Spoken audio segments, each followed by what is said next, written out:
Hey guys, today I'm bringing you my zombie Wednesday Addams look. I'm starting out with liquid latex and applying that under my eyes and across my forehead. Fair warning, the smell of this stuff is intense. It had my eyes watering right away.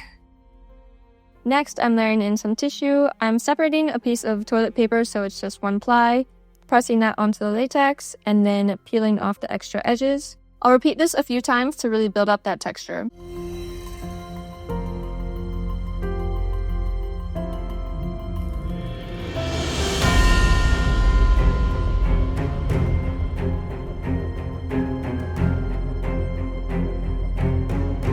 For the under eye area, I'm adding a couple of extra layers so it looks thicker and more sunken in, giving me that extra dead Wednesday Addams vibe.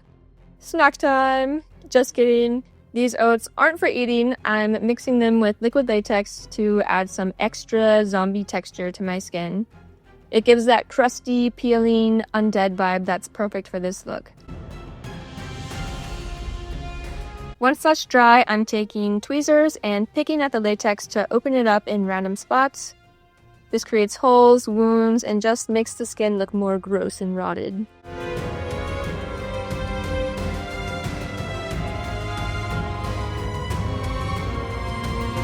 Next, I'm setting everything with powder so it stays in place. Now it's time for some color. I'm using my Mehron palette and going in with the shade Zombie all over my face.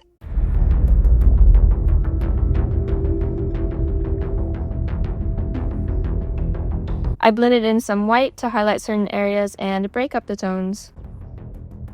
Then I grabbed a mix of Zombie, white, Monster Gray, and black, layering them across my face and neck to create depth and that decayed, multi-tone skin effect.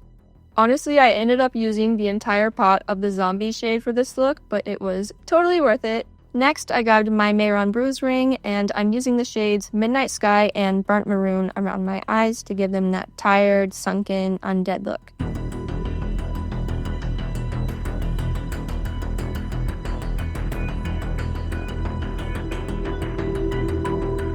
I'm also blending some of those shades around my nose, mouth, and random spots on my face to add more bruising and decay. To make my eyes even darker, I added in some black. Then I mixed the two reds, Burnt Maroon and Bloody Rose, to fill in the holes and wounds I created earlier. This really makes them look raw and infected.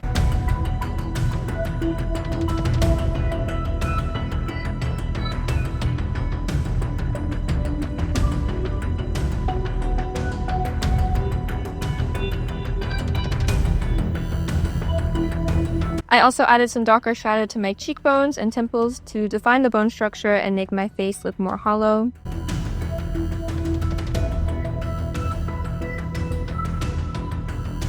Then I pulled out my blood sugar palette and blended a few different reds around the wounds to create bruising and irritation around the skin.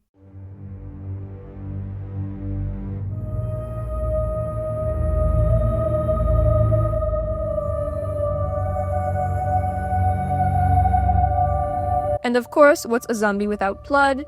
I used Kryolan Dark FX blood and applied it into the wounds, then used a sponge to stipple some across my face for a splattered, messy effect.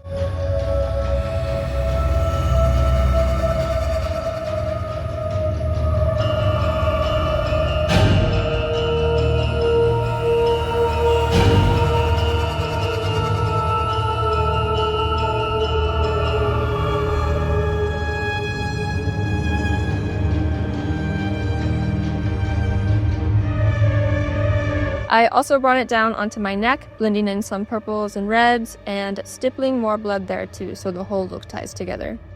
The more texture, the better. It really makes the zombie effect believable and extra creepy. For the lips, I'm using Revlon Colorstay in the shade Black Cherry, focusing it around the edges to give that bruised, decayed look.